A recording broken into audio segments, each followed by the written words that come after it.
This video demonstrates the interactive concepts of our application, followed by a result section that visualizes the city development with the help of a virtual 3D city model. The basic idea of our approach is to generate a plausible animation of the city development. Since current city maps are very precise and digitally available, like from OpenStreetMap, we take this as a starting point to our simulation. By using historical city maps and books with historical data, we generate digital versions of former city maps. We then apply a simulation based on a certain set of rules and on an event distribution in order to create a plausible simulation that interpolates the given data. An event in our system can be any change of an attribute, like for example if a building is constructed, we change the existence from false to true. Typical rules are, for example, that a street can only be built if it is still connected to the rest of the street network. Once our simulation has finished and a plausible city animation has been generated, we can visualize the model in 3D. With our interactive tool, we can first load an image of a historic city map and define correspondences to the current state of the street network. By using the distorted map as an overlay, we support the definition of the timelines, which is done in the second phase of the interaction. Since the distortion technique is very fast, the user can also drag around the correspondences to better align the current street network with the historic map. In the second phase, the user can create new objects which are not present in the current street network. Each object has its own timeline. By default, objects are defined to not exist at the start of the animation and to exist at the end of the animation. As the inserted object already exists at 1850, which can be seen in the historic city map, we edit its timeline respectively. Furthermore, we also change the attribute value for 2010, as the building doesn't exist nowadays. To edit several timelines in parallel, we can use a paint metaphor to set any attribute values. In this example, we change the existence of buildings and streets for the time step 1850 to false. Scrolling back and forth in time reveals the defined states. Gray means an object doesn't exist, full color means that it does exist, and light colors are the intervals for the simulation, which means that the system will derive the change of the attribute within this interval. Here we see the current state of editing after a few hours of working with our system.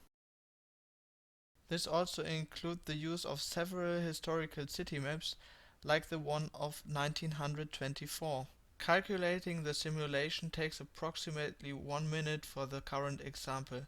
We have shortened this out in our video. Due to our constraint-based approach, we see that the simulation will perfectly match any historical city map that we have loaded into our system, like the one of 1924. We also interpolated several land use maps, which really contributes to the visual appearance. Editing the land use maps behaves like a simple paint program by just using a brush metaphor. Once the simulation process has finished, we see how the land use maps are smoothly interpolated. We now show the final result of our simulation. The 3D city model of each time step is rendered with our real-time rendering application. Objects which are currently in their construction period are drawn in red. To enhance the quality of the visualization, we use several advanced techniques like ambient occlusion or shadow maps with different resolutions depending on the distance to the camera. In the following two experiments, we used these 8 maps of a European city.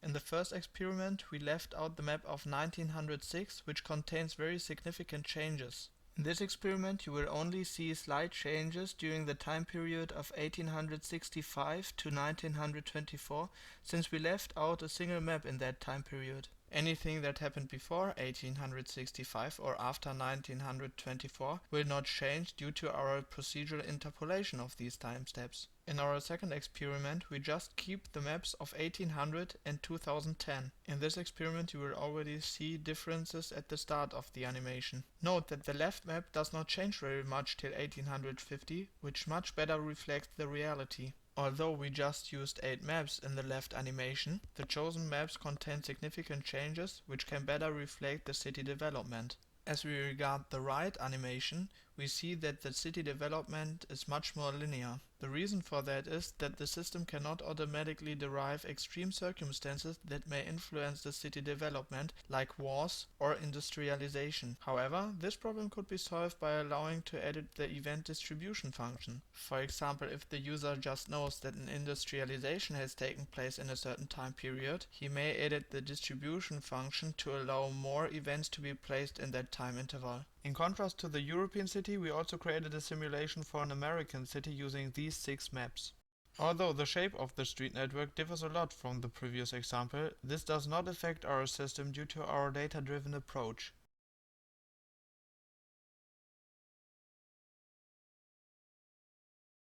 Thanks for watching the video.